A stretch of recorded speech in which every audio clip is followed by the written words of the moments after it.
This is Donnie's Corner. My daughters keep telling me that whenever I'm just kind of being organic and off the cuff, things seem so genuine in conversation. So I want to bring something to you on a weekly basis, just off the cuff. My daughter Sajiri is off camera. She's going to ask me a couple of questions and just kind of give you a feel for what we talk about on a weekly basis. I pray you enjoy this. Hi, Daddy. Hey, honey. As you were talking about that, organic conversations is just what you are just really, really good at in general. I remember now that I work at the same place that you work at or used to work at, a lot of the people's feedback, a lot of your old employees' feedback is how much of a great counselor and you were and as a boss, as well as how much great advice you have, and just having the conversations that we have around the house and in our day to day. I just want people to see that part of you. And so I'm excited that we're starting this organic method, and so hopefully your audience will be blessed by it. So this week was Gabrielle's graduation weekend, your first grandbaby, and so we had a lot of a few family people that are our family in town. We have a really big family, so it's just a sprinkling of people. But I got to hang out with two of our aunts, one aunt on each side of the family, in close quarters in my own car. And there's a question I asked both of them, and I want to ask you now. And the question is, if you were to do it all over again, knowing what you know now, what would you have changed? Wow, that's a thesis. That's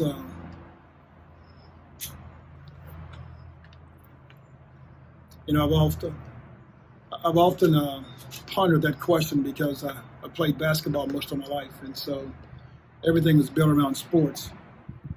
And of course, I got hurt at a young age, and I've always felt that was a turning point of my whole life, to be honest with you. And that was a painful turning point.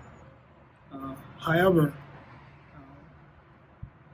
when I look back and understanding my mind as a 19-year-old kid, it's like I realized I was headed down the wrong path. And so by getting hurt, and I know it's crazy, but I'm just going to tell you how I feel. By getting hurt, I won't say it was the best thing for me, but because it sent me into a state of depression that I didn't tell anybody. But by getting hurt, it changed my course. It made me pivot. And by pivoting, which I'm used to doing that in basketball, but by pivoting, I really seen what life was really about. There's a fly on your head. Go ahead.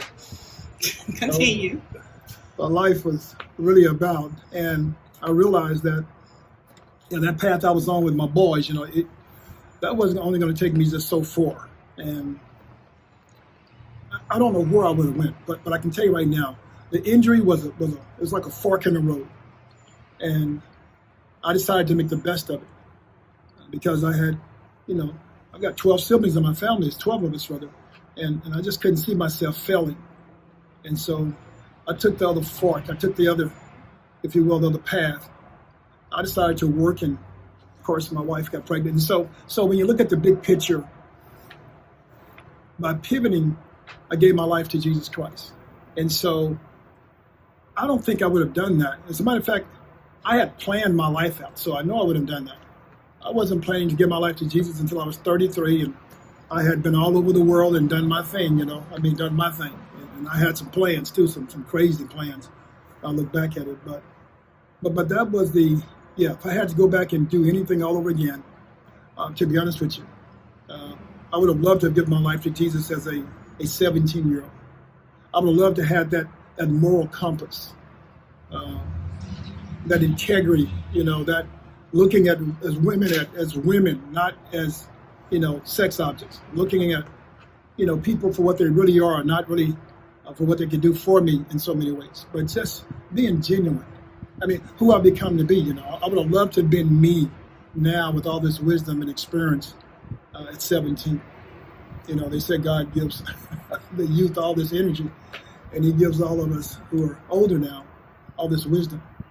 I'm saying God, He has a great sense of humor because, why wouldn't you give me that wisdom when I was 17 so I could make some better decisions? But that's who God is. That's that will He gives us, that free will. And that's why it's so important for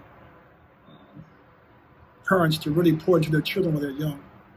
Not beat them, not try to just focus on one area, but really just think about you being 17 again. And all the things that you wish that someone would have gave you. That's what, long story short. I would have loved to have been a born again believer at the age of 17. Now people just listening to like your brothers and sisters and some of your own stories that you told us, you seem to be a pretty great kid at that age. Like you had a very good head on your shoulders.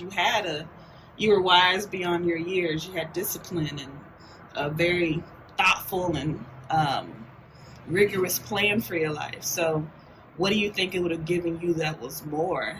Like what changed when you became Christian? So that's a good question because I had a solid foundation from my father and mother, just a solid foundation. However, I'm still a kid. I'm a 17-year-old kid. And like most kids, we can cover. We can put a mask on. And so I know how to be solid and strong because of my 12 siblings. And I'm always that like father figure, if you will.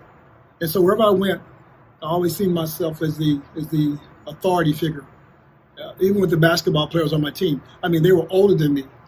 But somehow, every time I got on a certain team, it shifted to me being that father figure.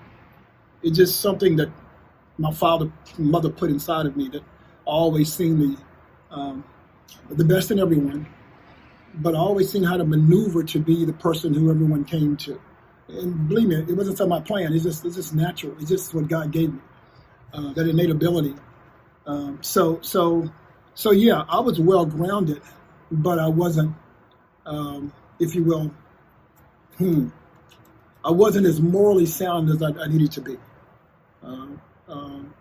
And so, yeah, when you looked at me back then, if you see me, my aunts and uncles, it's like, oh, Donnie. But in my mind, I'm a child who I'm desiring everything everyone else is desiring. I just have certain boundaries. But I'm dipping in and out of things that I shouldn't be dipping in and out of, I'm like every other child. I try some drugs here. I try some things here. I have some sex over here. I mean, I'm doing everything everyone else is doing. However, I'm cautious to a certain point. I've got a conscience, I think the best way to put it. I've always had a conscience of making my mother and father proud. And so I'm always on the border of doing something crazy, and I'll pull myself back at the last second, or God would, or something would happen in my favor. We all get arrested one night driving in a car smoking marijuana, and the grace of God allows only the car driver to get arrested, me and my cousin to be set free. Just stuff like that nobody ever heard of. Just little things that took place. So it's I was well grounded. I was raised well, but you can never forget the kid that's inside of a person that's anxious to do something, to try something. And so that was me. I tried something once for sure. I always try something once, and normally that's it. I'll move on because it's like it wasn't all that. So yeah, that's. But yeah, if you ask my friends, they'll tell you, boy, just as crazy as we were. However, they all respected me. It's just whatever God gave me. They all respected me as the person they come to for advice or, So I guess my conversation was a little different than theirs. I just don't know because I was just being who I was. But it definitely put me in a position of kind of a father figure, a big brother figure. I think that might be the best way to put it, a big brother figure to a lot of people. Yeah. So what made you What do you think? How do you think, or what do you think shaped you into becoming this big brother figure? Is it because you were the oldest and because you had the responsibility of the others, or do you think that's just how you were born? I think my father defined who I should be and what I should be. You know those saying, "Are you your brother's keeper?" Well, my father made it very clear I was my sibling's keeper. There was no doubt about it. He gave me some good parables of why I should be, more responsible and accountable than my other siblings, because I was his oldest son. And so, what number are you in the lineup? I'm the third. I have two sisters older than me, but we're talking about 1 year, 2 years apart. That's it. And so I'm the oldest brother. And so my father made sure that as the oldest boy, that I walked a very tight rope, especially growing up from the age of, from 1 to 17, because I left home at 17 going to college. But yeah, that's what really, if I had to say, my mother was she was just a communicator, very good communicator. And so that made me who I am as well, how she poured into me, how she talked to me. My father didn't talk too much. He just gave me, like I say, parables, which were great because they were one-liners. And I had to go figure out like a puzzle. It was like a puzzle conversation. And he throw stuff at me, and so I'd go and I'd realize, okay, let me just see what he's talking about. I never went back and asked him because that wasn't going to happen. What's an example of something that he told you back then that you understand now? Never loan what you can't afford to miss. Yeah, never. I watched him and my uncle one morning, early morning. My father had a hustle on the side, and he had several hustles. With 12 children, you better have a hustle. He had several hustles, and he had won all this money. And my uncle came over one morning, early morning. I mean, early. When I say early, I mean like 7 o'clock in the morning. Me and my father were the only ones up, and my uncle, they're outside. I'm listening to their conversation, and my uncle asked him for a loan, and my father told him no. So my uncle cussed him out and kept on walking. And my father seen me looking around the corner. He said, come here. He says, I know you've seen all that money on the table I got there. I said, yeah, because I love my uncle. I'm saying, yeah, I gave my uncle a loan. And my father said, let me tell you something. Don't ever give what you can't afford to miss. And that's all he said. And so it was up for me to absorb that and understand what he was saying. And I'll be honest with you, I didn't catch that until I got older. And then I realized, he had 12 children and my mother. And he realized my uncle wasn't going to be able to pay him back, whatever he gave him. And my father was telling me that. So I can't afford to give this because it's a gift once you give it to a lot of people. It's not a loan. Most people can't afford to pay you back. They maybe want to, but he knew his brother. You see, and my father wasn't an emotional man. So he didn't buy into the emotions, I need this for whatever. My father said, no, my babies need this more. And so I can't give you this because you can't pay it back. And so that was a lesson well taught. And so I just tell anyone, hey, if you can't afford to miss it, don't give it. Yeah. I think that's the idea of being a cheerful giver, right? Like, yeah. You only give what you're able to give. You only give what you have purposed in your heart. And if you're going to have any kind of bitterness or resentment, or if you're looking for it back, then it's not something that's worthy of giving. Yeah. Some people look at it, we should give by faith. Well, yeah, but don't give by fault. My father knew that would be a fault. That was a foolish moment for him to be giving off emotions.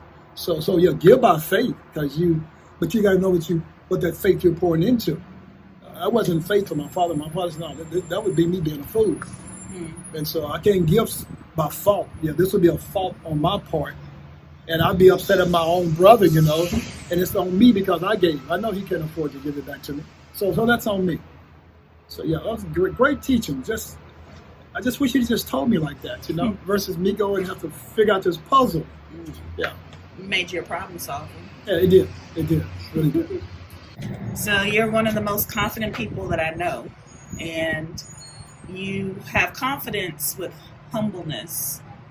You don't have that confidence that has arrogance against that, so many do. What does that foundation of confidence come from? Where did you get that? The confidence comes from, let me be genuine here. There's a term that people use when they say, it takes a village to raise a child. And to me, that's overdone. It's blown up proportion at certain points. But I would truly tell you that my uncles and aunts, almost all of them moved to this little city called Hobbs, New Mexico, where my family were. We all moved our families. And so, every day I'm bouncing off of one of those uncles. I'm bouncing off of one of those aunts. And they each poured into me just a little bit differently. And I've got my own father and mother who I'm bouncing off of every day, But confidence, I really think that I watch them and I watch their efforts, I watch some of their failures. I watch their successes. And I think that really something is what I grafted from, to be honest with you. And when I got into sports, it really ignited me because I wasn't good. I'm the oldest son, so keep in mind, I have no big brother. And so I'm just fumbling, I'm drifting. As a matter of fact, I'm not even good enough to make my teams, but they put me on the team and I'm on the bench. And so I just love that. But I think by me not being that good in sports, I think it really taught me something. It taught me perseverance. And it taught me not to quit just because you're not at the top. And so from elementary all the way to high school, I set the bench. Most people don't know that. I set the bench. I went to the boys club my 10th grade year because the team set me on the bench again and tried to disrespect me in so many ways by giving me a different colored jersey. And so I basically went to the boys club and I found somebody who really enjoyed what I was trying to offer. And that was just simply being consistent, showing up, being committed. And from there, these junior college guys took me under their wings. And so sports is so important because of that, because it's a team environment, but also if you get up under the right coach, the right mentors, they know how to really pour you from a different angle. That's why I like that village part. See, here comes my uncles and aunts, my father and mother, but here comes these people who don't even really know me, but they understand that I want this. I want to be better. And so they start pouring into me. So tell me about the Jersey experience. Wow, and this is where it all builds when you talk about confidence and it's the craziest thing because my 10th grade year, I grew from, and most people don't know this, I was like 5'7". I was like a little runt. I was like 5'6", 5'7". But from the 9th grade to the 10th grade, I grew to about 6 feet. And so I came to my sophomore year at high school saying, yeah, I'm going to make this team. I'm going to be on this team. And I was so hyped up. And I was really hyped up because my junior high coach, I'll never forget, Coach Haskett. Coach Haskett had been promoted to be the sophomore coach. He was coming over to the high school. And it's like, okay, well, I never played for him because I set the bench, but I've gotten a lot better, Well, the strangest thing happened. We all tried out, and I made the team. My sophomore year, I made the team. I was always good about making the team. And I said, well, I'm probably going to turn on the bench again a little bit here too, but I was okay with that because I wanted to be with my friends, and I knew I was working at it. But the first game of the year, we were all in the locker room, and we all got our jerseys on. Everybody wants this jersey because it's a Hobbs Eagles jersey. It's a pride of Hobbs, state of New Mexico. It's just the pride of it. And so I get a jersey like everyone else. It just so happened, though, when I put my jersey on, all the players started looking at me and started laughing. And I'm not feeling that. I'm saying, what's going on? So I look in the mirror, and my jersey is different than anyone else's jersey. And it's like, so why would he do that to me? I won't get emotional because I'll tell you I cried all the way home. But anyway, my jersey was so different. And so I realized that he was embarrassing me I'm not sure why. Don't get me wrong. I'm not saying I was a great kid. I might have been a knucklehead for whatever reason. It's been so long. But he crushed my spirits that day. This is an adult crushing a kid. And this is why I protect my kids so much. Because I know what adults can do out of their own stupidity, out of their own pain, their own problems. But he crushed me that day. This is my coach. I love this man, by the way. I love my coaches. And I never told him that, but he gave me a different colored jersey. And so when the team was getting ready to go out to the game into the gym, I asked him, could I use the restroom? He said, well, yeah, but hurry up. Thompson, they called me Thompson. Hurry up, Thompson. And so I went back into the locker room. I didn't have to use the restroom. I just had something click inside of me and just said, this is not it. This is not it. And so as the team went to the gym, I went into the locker room. I took off that jersey. I put back on my clothes. And I folded that jersey up because I respected the Hobbs Eagles. I folded it up pristine and laid it on the bench. And I'll start walking home. And you talking about a young kid. What was that? I was 13. I mean, I was in high school early, a year early. So I was like 13. Yeah, 13. And I cried all the way home. Well, hold up. I didn't go home because I realized that I couldn't go home because my family, my sisters was hyped up about me making the team, so they wanted to know how did I play. So I knew I couldn't go home now because they figured out the time. Like, hold up, your game is not over. Hold up, y'all just starting. Because my family is sports oriented. So I'm walking through this pasture by myself, this field, and I'm trying to think of what do I do. Now, I wasn't thinking suicide, I'll be honest with you.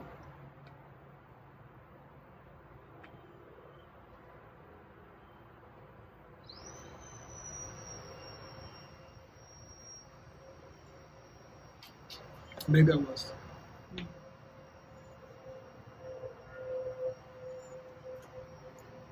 But something clicked and said, you got these other siblings who depend on you. And they're all waiting to hear this good news. And so as I'm walking through this field, headed toward my home, I decided to hide out until the game was over. And on my way hiding out, I couldn't find a place to think, I couldn't think of a place to hide out. So I said, I'm going to the boys club. And so I went to the boys club because there were these instructors, directors named Mr. Green, and I can't think of the guy's name right now, but they always befriended me and, always tried different little things with me, boxing, whatever, which I wasn't going to work. I got my head knocked off almost. But they tried little different things and they let me play all these games. And so I went there and I heard this basketball bouncing in the gym. Boom, boom, boom, boom. And so I opened the door and I peeked in. Here I am. I've just been crushed. I'm walking and I'm thinking, as a 13-year-old, what do I do? I mean, is this the end? I can't go home and be embarrassed in front of my family. I've already been embarrassed enough. And so I opened the door. I cracked the door. I don't open. I cracked it and peeked in. And in that gym that day was my cousin, Lee Lewis. They call him Matt D. Lee was in that gym, and he's with the junior college team there at Hobbs. So, these guys from all over the country, and they bad. They can play. And Larry McCrimmon, those two were in the gym, and I peeked in, and they needed another player. And they see me peeking in, and they said, hey, Donnie. They called me Donnie. Donnie, is that you? I said, yeah.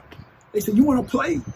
Now, I'm going to tell you right now, I just came from high school from my spirits being crushed because I wasn't wanted, to where I crack open the gym and someone asked me, do you want to play? Somebody wanted me. And I said, yes. And the rest is history. I went in that gym, and these guys had me to come back to that gym every single night that they were working out. Now, keep in mind, these are not my sophomore teammates. These are grown men. These are guys in college. And they wanted me, and boy, did they teach me how to play basketball. And most people don't know that story. As a matter of fact, nobody knows that story, really. But I went in that gym, and I played every single day against these grown men. And before it was all said and done, I was handling them very well. Now I'm handling junior college guys, and so of course I come back to school the next year, and I make the SWAT, and I'm one of the stars on the team at this point because You asked me how did I get courageous, how did I get confidence. It's from stuff like that. So now I've got a chip on my shoulder. I don't know if it's confidence. I'm just pissed off at everybody who didn't see what was in me, who didn't believe in me. It's one of those weird things that I think God hides you in places for certain seasons. Because I was telling a friend of mine that going to school, I'm changing you just a little bit, but just kind of runs into the same conversation. In school, from the first grade to the sixth grade, I'll keep it in mind. I might have been a little knucklehead, I don't know. I probably was, because most boys are. But no teacher poured into me. Not one teacher, not all the way to the ninth grade. Not one teacher ever poured into me, not even in high school. I know this is crazy, but not one teacher said that and said, boy, you can be somebody. Now, they did it with my sisters. They did it, it puzzles me, because I think I was looking for someone to say, hey, this is what you can be. I needed more direction from someone outside of my family, someone. And my cousin Lee Lewis and Larry McClellan, they never will know how instrumental they were in me becoming a success story playing sports. Because my teachers didn't do it. My mother and father, they definitely did it. They believed in me. They just didn't know which way I was going to go. My father kept telling me basketball was another parable. It was a young man's game. He was telling me, let the thing go and go be something, go make something happen. Oh, that game will hurt you in the end. And that's the way he was kind of telling me that puzzle. Here's that puzzle again. Basketball is a young man's game. It's like, well, I'm 17. At this time, I'm one of the best players in the state of New Mexico. At this time, at 17, I'm kind of speeding everything up a little bit. But that's where confidence comes from. Confidence comes from being broken. And then being healed. But being healed with a chip on your shoulder. Now, some people can get it from just their parents giving them confidence, and they were, gifted that way. We call it silver spoon in your mouth. I didn't come through a family with a silver spoon. 12 children, I'm not going to get no silver spoon. I'm barely getting a spoon. I got to go get it. However, my confidence came from y'all. I've got a chip on my shoulder. I always have. A chip on my shoulder from people telling me that, you're not going to make it. You got too many kids in your family. You guys are poor. You won't be able to go to college. So all those little statements that came through my neighborhood, just whispering, and they never said it from my parents, but everybody was, not everybody, but people were telling me different things that were just so negative, but never said it from my father, but they said it to me. And I never told my father because, back then, you don't tell. You just deal with it. So I never told my father what that coach did to me, because I think he'd have said something.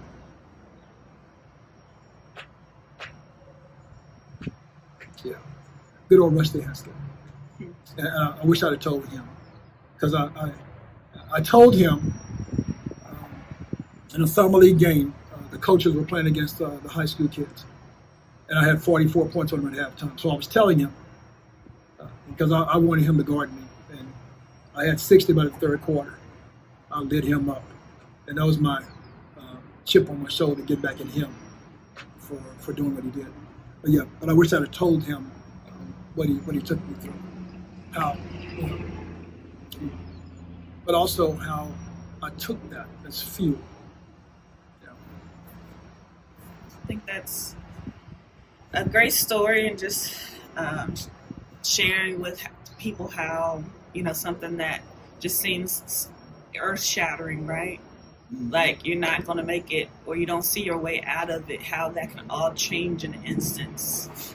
You went from being what you consider unwanted to being wanted, and how that made such a huge impact on your existence. Mm-hmm. But also shows like how much words do hurt, or how much adults can affect children when they're young. Like just hearing you tell the story is so fresh for you, like it's still, you can tell that it still impacts you, but and you came through it. Yeah. You're able to build something from your ashes. Mm-hmm. And I just see it as God taking care of you, like he knew your pain, and he knew how much it hit you, and so he provided you with something even better than what you would have gotten in that gym. Mm-hmm. Playing against your other sophomore mates, wouldn't have built you to the awesome athlete you were. by the True. end of high school. That's true. Yeah. Yeah. So he gave you something greater than you could have even imagined. Like you wanted something, you wanted to belong in this group of kids who were your peers, but you were able to belong in this group of adults who were able to teach you and mold you and to become something that's even past your peers. So it's just good to see how God redeems our pain and our hurt. And he finds a way to, like you say, bring that healing, to bring that confidence. Yep, that's true. It's almost like God took me from the first grade to the sixth grade in a span of 1 year. That's what really happened. And you asked about confidence. And like I say, confidence comes from a lot of areas that we go through. But I think pain, if handled the right way, and don't believe me, it's hard to tell a kid how to handle pain because pain hurts. But I didn't go to drinking. I didn't go to smoking. I wasn't trying to go out and have sex with every girl. I wasn't trying to mask my pain with other, if you will, additives. I got pain, and I put pain on my shoulder like a chip, and I drove myself in the gym every single day. That's the great thing about my father. He never cared where I was. He never cared about my time as long as I did my chores. And so that gave me the freedom to put up a basketball goal in my backyard, to put up a goal in the front garage, and to go to the boys club every single day. My father could care less, as long as I had my chores done. And so I took that, and I went to the boys club every single day. Matter of fact, I think I had the keys to the boys club. So pain is pain if you can take your pain and you can direct it, towards a purpose. Oh wow. You're unstoppable. It's got to be a healthy purpose. And so that's what I did. I had a healthy purpose that I was really aiming my pain toward. And so I think that's what, if anyone has pain, I would tell you, come on. I call it PPP, pain, perseverance towards purpose. Yeah. And then just thinking through like God's will for your life too, Mm-hmm. I feel like when he has something for you, the upgrade is so quick, can be so quick. It's interesting when when you're in God's will or he's directing your life, because he can make you skip over or make you have a shortcut, in life essentially. Like where other people are grinding hard and having to go through all the steps of learning and becoming better, like he can place you into a group of people so quickly to accelerate you. Mm-hmm. So the time that you would have spent between your 10th and 12th grade year becoming this great basketball player, possibly sitting on the sidelines or being berated by your coach. Instead, he placed you in this cell of adults who fast-tracked your abilities, Mm-hmm. And so it's just it's so wonderful to be under the hand of God. Because even what we dream for ourselves, even what we think for ourselves, like he always has something that's even grander for us. Mm-hmm. And so, you weren't a Christian at that point, but it's so, I'm awestruck at how God navigated your life even then. At the grace that he gave you, the mercy that he gave you, the love that he had for you, even as a young boy who may not have known very much about him, but was able to get to a place where he wouldn't even have believed could happen. It's something you could have never orchestrated yourself. In other words, That's true. It reminds me of the story when you talk about David and Jonathan in the Bible. David was really looking for a coach, and that was King Saul. When you got something in you, and you're looking for that what's in you to really gravitate towards what you want to become. And so David knew he had a king inside of him in so many ways. but instead it was Jonathan who really had the relationship with, and that's what I feel it was with me. I really wanted my coaches. I wanted them to pour into me. I really want those coaches to be like my father, from a different perspective, because my father was, I mean, come on, he was like a disciplinarian. So I wanted, but I was okay with that. That's why I could take coaching very well, because no one's going to coach my father. However, it took young men. I mean, these guys weren't no more than, I'm 13. They were probably, 17 at that time? 18, they were like 18. But they poured into me versus what I was wanting. God is saying, no, that's what you want, but let me give you what you need. And so he gave me a village, if you will, of junior college athletes pouring into me versus my little classmates as a sophomore in high school. And I would tell anyone, that's why it's great to have mentors. Not so much who you want, but who God has for you. You know, we all want Bishop Jakes to mentor us. You know, you name it, everybody wants, Barack Obama to mentor them. You know, you want like a Joe Biden, someone to mentor you. But however, it's not what you need. It's what God knows what you need, and that's so great. I think that's what my father was trying to share with me all along. He wasn't saying that he was the be all to everything, but he was sharing with me by leaving me little parables, little puzzles to figure out strategically that you need to be able to move around different things, different pieces. You need to be able to be a strategic thinker at a young age, and so that's really, if you ask me, what really led me to be successful in life was to take all that in and to have a chip on my shoulder. And then there's more chips on my shoulder as well, because it's not just that one thing. It becomes several things in life for all of us. It's not just me. I mean, we all go through something. So everybody has a story. That's what I always say. Everybody has a story. And if you listen to them, you'll see what helped them get from point A to point B. How do you keep those chips from becoming like resent or bitterness?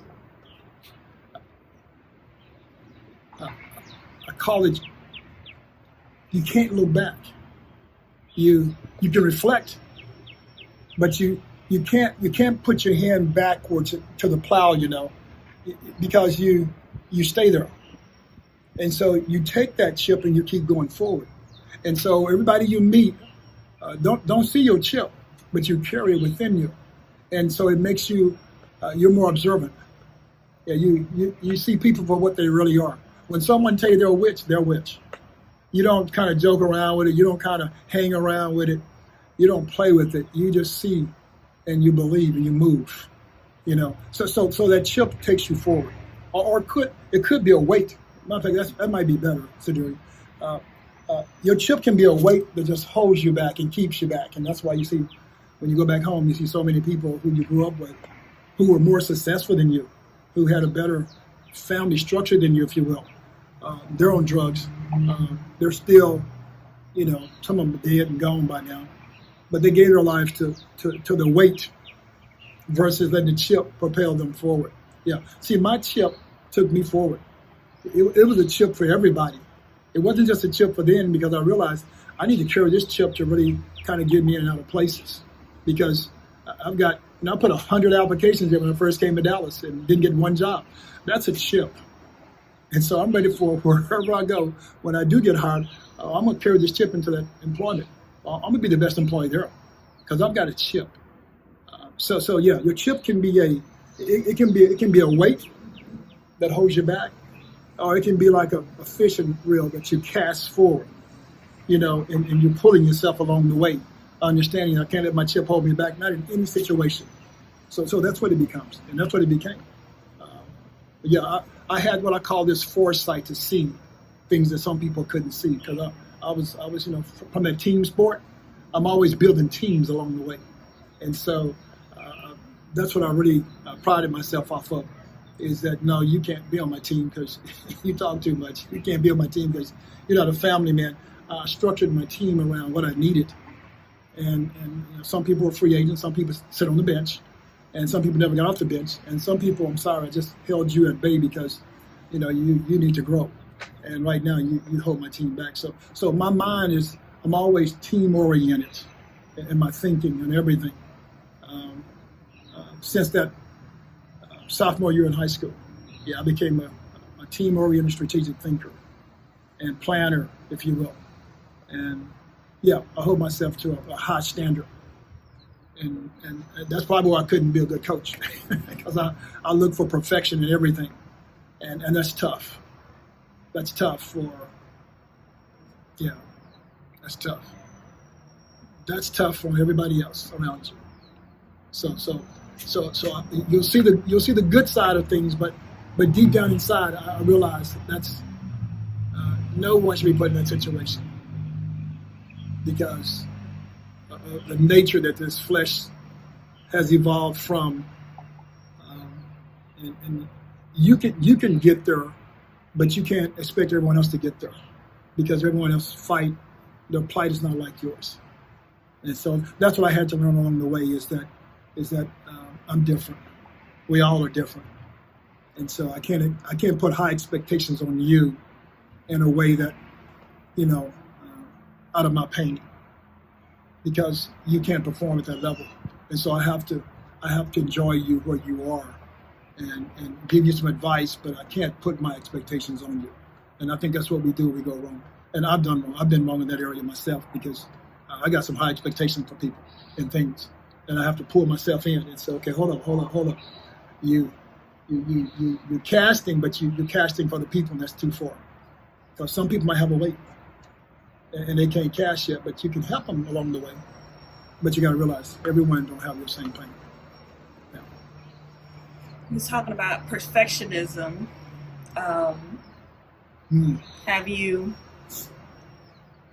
What have you done to work your way out of that? Like, I know that with perfectionism, like there's a sense of desired control, on life in general, to kind of steer it the way that you want it to go, or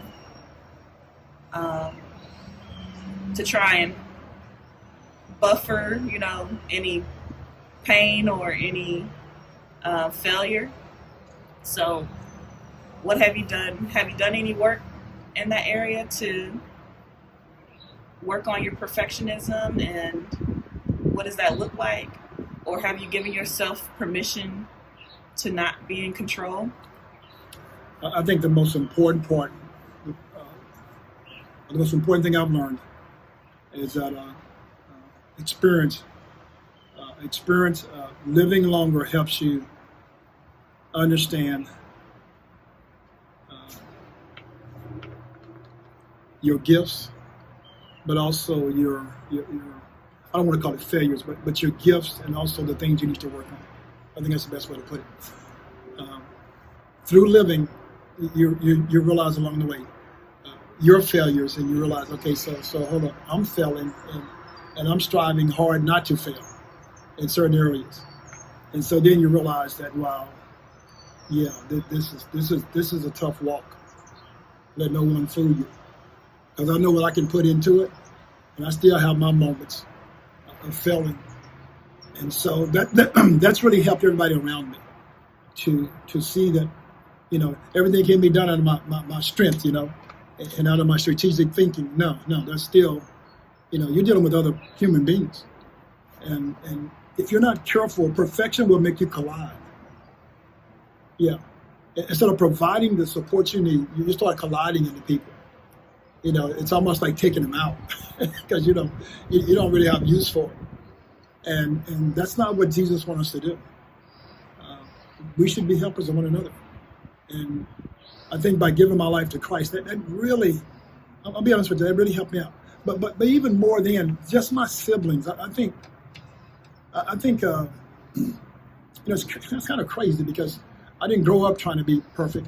I'll be honest with you, and so there's a nice balance between understanding who my siblings are and how much love I have for them and how much I want to protect them and provide for them, and seeing some of their failures and faults.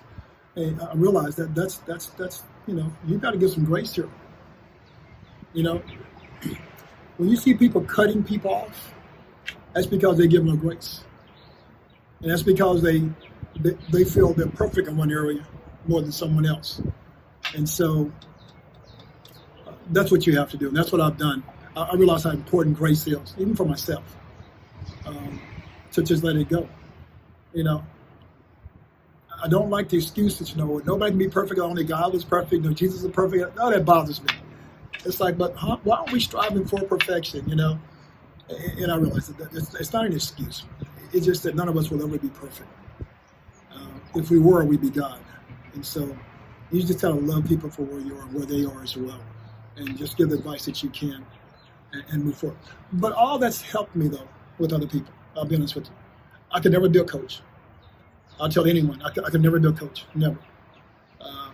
It's because I know the game so well, and I would expect way too much of my players, way too much. They couldn't perform at that level. So I would tell anyone, I couldn't be a coach, but I could be a teacher. It's a difference. See, a coach don't give any grace, but a teacher does. Yeah, because the teacher's always learning themselves. And so I know I don't know everything. And so that's good for me, because it's like, dang, there's so much stuff I don't know. But as a coach, I think I know too much. And I want to get out and take your place on the court, you know. I'm ready to jump out of my seat and go shoot the shot for you. But as a teacher, yeah, I'd have to surround myself with coaches if I was over a basketball team, as an example. I would be the teacher on the team. I would never be the coach on the team. Even though I'm the lead person, they call me coach. I really see myself as a teacher. And that's what life has afforded me. I've always seen myself as a teacher, not as a boss. Yeah, because I would lead, I would steer people. They'd hate me. If they really knew what's inside of me, they wouldn't like me. But the coach never comes out. The teacher comes out. Yeah, and so there's some things you have to mask inside of you. You have to suppress inside of you. The Bible talks about, you know, killing off the old man. Yeah, that's that old man. He don't need to come out. That's Donnie Ray. Donnie Ray needs to stay deep down. Yeah, let Donnie come out. Donnie has a sense of humor, grace, mercy. Yeah, Donnie is Christ-like. Donnie Ray, yeah, that booger, yeah, he ain't up to no good. And we all got one of them sides, and you know, if you will, inside of us. So yeah. And you gave your life to Christ, what some people would consider a little late in life or later in life. Yeah. What was that experience like? Like, what drove you finally down that path of, because, you know, you were kind of in control of your life. You knew the path you wanted. It was disrupted because you got hurt playing basketball, and you couldn't become the NBA player that you wanted to be. And so what steered you towards that, to knowing Christ?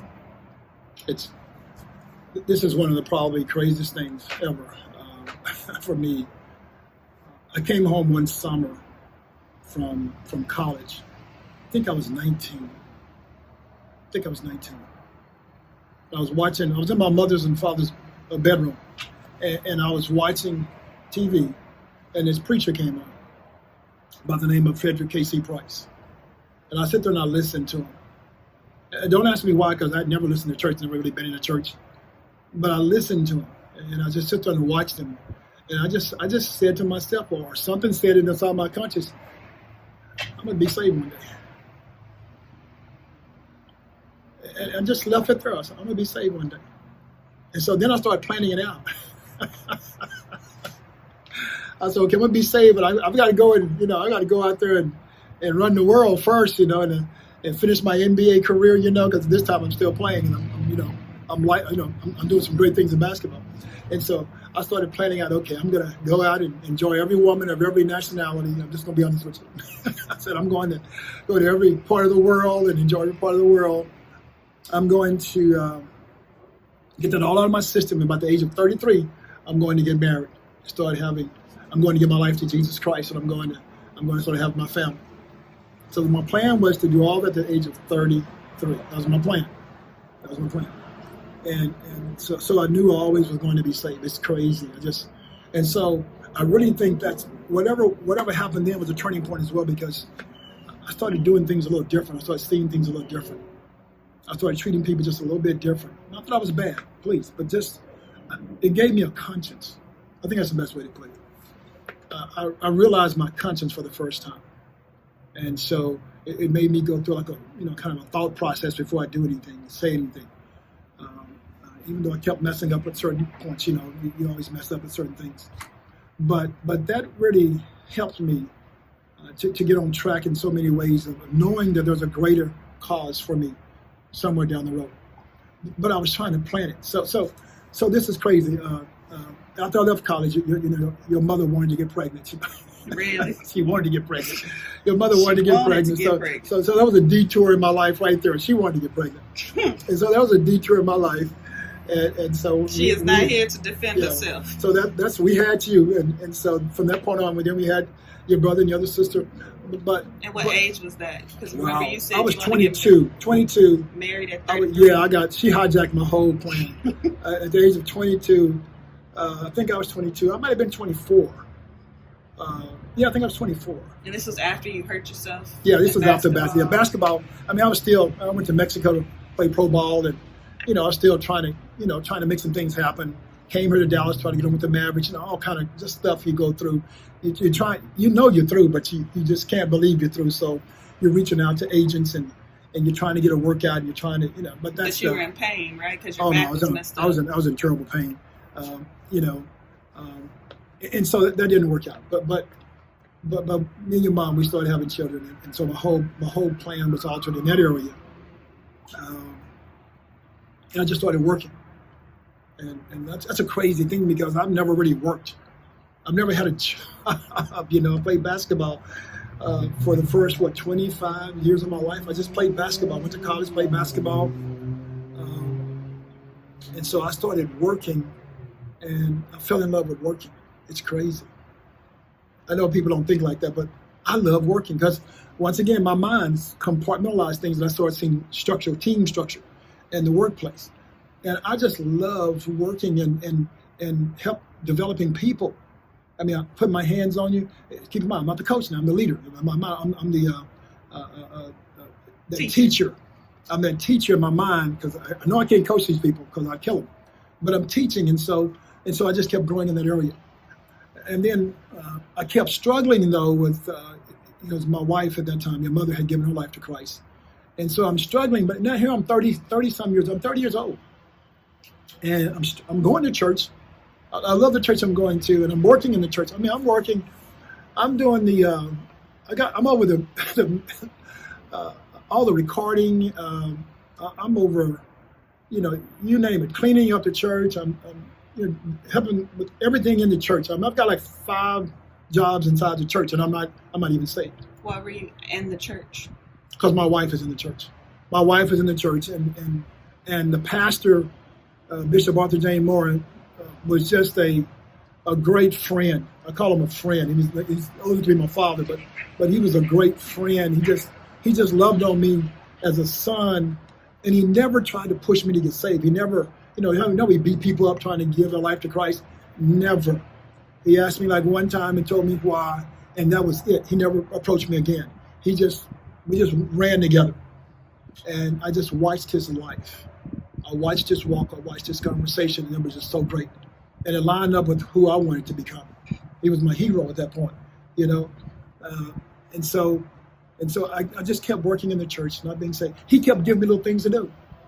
I mean, he was like a bait and hook, hook and bait. That's what he was doing, but I didn't see it. But he just loved on me, and I traveled with him, and you just name it, I did everything with him. And I am unsaved. I'm not saved. And so I think that's really something for preachers and pastors to know that, young men, they see it. My thing was, you got to really prove this to me. You got to prove to me that you're not messing up. You got to prove to me if you are messing up. I can see you're human, but I see how you get back on it, But you got to be genuine. And he was genuine. And he lived life with you. Oh, he lived life with me. He walked down, he listened to me. And what was so great about him was he was asking me for advice. And it's like, hold on, how are you asking me for advice and you're not asking, some other pastor, some other preacher, but he believed in me enough to start asking me for advice. And that really turned my life around because I could see the true nature of why God made us the way he made us, to really be if you will, keepers of each other, to be in fellowship with each other, to disciple each other, because it doesn't matter how high you are, you have your low moments, and you need somebody you can trust. He could trust me, and it blew my mind, for a man to trust me, to talk to me like that. And so, at the age of 33, me toying in and out, in and out, in and out, and now finally, it was so crazy, Cedric, because they had just left me alone. Like Donnie ain't saved, but Donnie a good guy. And the day that I walked up to the altar, nobody seen me. I just stood up in my seat and walked up to the altar. And I think my wife is just sitting there thinking, oh, he's just going to get prayer. And no, I was going to give my life to Christ, but nobody seen me. It's like I was just like invisible. And I'm standing up there, and he walks by me like 2 or 3 times. Wait, you're skipping a part of the story, because I know that you prayed to God to save you. Like if he wanted you to be saved. Oh, wow. You want to talk about that? Okay. Yep. Okay. So I'm sitting there in church that day. I'm sitting in church, and I feel like, I've heard the sermon. Feels like, the Holy Ghost feel like fire shut up in my bone, but I don't have no Holy Ghost because I'm not saved. But I feel like I was burning inside. I feel like I was burning up. It's like, what in the world is this? I feel like I'm on fire. I feel like, what is this? What is this moment? And I don't realize that's the moment right there that God is saying, go for it. But I'm sitting here, I'm debating with God. I'm negotiating with God. I'm saying, God, hold on. If you want me saved, this is what I'm doing in my mind in church. I'm saying, God, hold up. Now, if you want me to give my life to you, then just float me. Just levitate me and just float me up to the altar. just float me. Just take me out of my seat, and you just make it happen. Now I'm so dumb, because if God makes it happen, then I'm not saved, because God is doing all that. It's like, oh, hold on, what are you gonna do, Donnie? And so I heard this still voice. I heard this still voice in my head. I can still hear it now, and this is what it said to me. You're not that important. Well, now you got to realize there's buzzwords for me, and to me, you never disrespected me, and so the still voice says you're not that important. I didn't float Jesus. I didn't float Noah. I didn't float David. It didn't fail that, but I'm just saying, and that's what I kind of when I got to thinking about it. But the still voice says, you're not that important. And that blew my mind, because I thought I was all that in a bag of chips. And so when I heard that, I realized, whoa, you playing. I just felt like you playing with the wrong person. I'll be honest with you. I felt like I could die that day. I was so scared. Not scared. I was scared. I was so frightened. I'm serious, in my seat right there, because I've never heard anything before. I've never felt anything before like that. And so I stood up. And the way I stood up, I don't know, I caught everybody off guard. I stood up and I walked up. And it must have been doing prayer time. I don't know. But I'm standing there, and everyone's walking around me. Everyone's, okay, that's Donnie, Donnie go for prayer. And the bishop walks by me, and he, oh, are you? I see, I'm giving my life to Christ. And he's like, what? It was just a shock. It was a shock. That's sad, but it was a shock. And so, of course, he led me through it, and I gave my life to Christ, and I got baptized. And the rest is history. I've been chasing God ever since.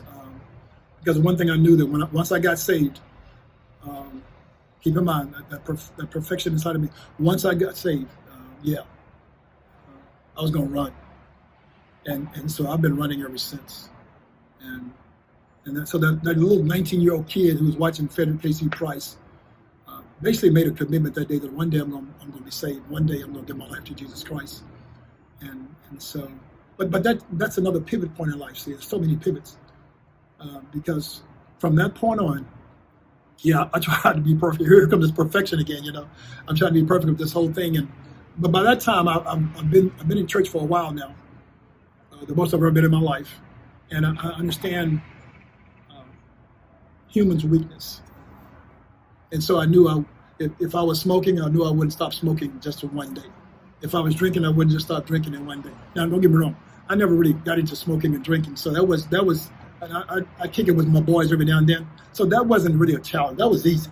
So you just stopped smoking and drinking? Well, I never smoked and drank. I just socialized. But so that was done. I went into that. No way.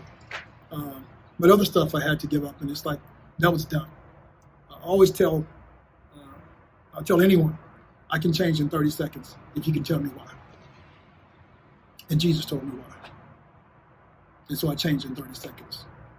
And I've been this way for 32 years now. Yeah. I realized the best thing that ever happened to me was giving my life to Jesus Christ. The best thing. And so when people ask me, so would you change anything? Well, no, I wouldn't. Because I don't think I would have gave my life to Jesus Christ. Not with my plan. My plan had me in Tahiti. My plan had me in places that men should probably never go. Had me doing things that men should never do. And so with my plan, I'd probably been dead and gone. So would I change anything? No, I wouldn't. I want to make sure that I do things going forward, though. Because, my time is not lengthy here. I want to make sure that I really do the best I can do going forward. But I wouldn't change anything just based on the most important thing that ever happened to me was giving my life to Christ. You can't trump that. You can't go back and mess with that. And so yeah. What would I change? Nothing. Absolutely nothing. Yeah. I mean, spiritual, physically, fleshly. Oh my gosh. Oh yeah. Yeah. Shoot. I mean, if I could change, I'd have fixed my back. I never would have had a back injury. I never would have had a knee injury. You know what I'm saying? So I couldn't change that. Those are things that happen to you. Yeah. Those are those pain points I talked about. Those are those things those weights I talked about versus or casting the rod. All of that played a very important role in who I am and why I pour into people the way I pour into people, because I understand no one's perfect, but also understand that everyone needs someone to believe in them. Everyone needs someone to see them cracking open the door and say, "Hey, Donnie, come in. Hey, you want to play?" Everyone needs someone like that in their life, and I pray that's who I've become. I've become the person who sees the crack in the door. Or who is the crack in the door? Well, however you look at it, I see you peeking through the crack in the door, and I want to ask you, hey, do you want to play? Hey, I got something for you. Do you want to? Do you want to listen? Yeah. So I think that's who I've been without knowing. I've been the guy looking for people who are peeping through the door, who no one sees, and they're sitting right there in plain sight. And that's why people love you. Yeah. God is good. Well, thank you for this talk. I think your audience will benefit greatly from it. I hope that we can do this more often so they can see, one, hear all the myriad of stories that you have, mm-hmm. and then two, just see you in your habitat where I believe you thrive, which is in genuine conversation. It's amazing because I've always realized that God had a calling on my life. But I've always watched these ministers with all these great stories. And I said, well, I don't have any stories. I'm serious. That's nothing anyone wants to listen to.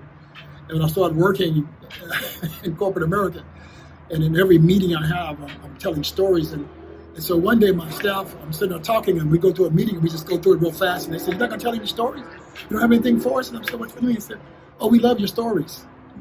I said, so what do you mean? He said, you tell a story every time. And I didn't realize I use my stories as examples, especially about my family.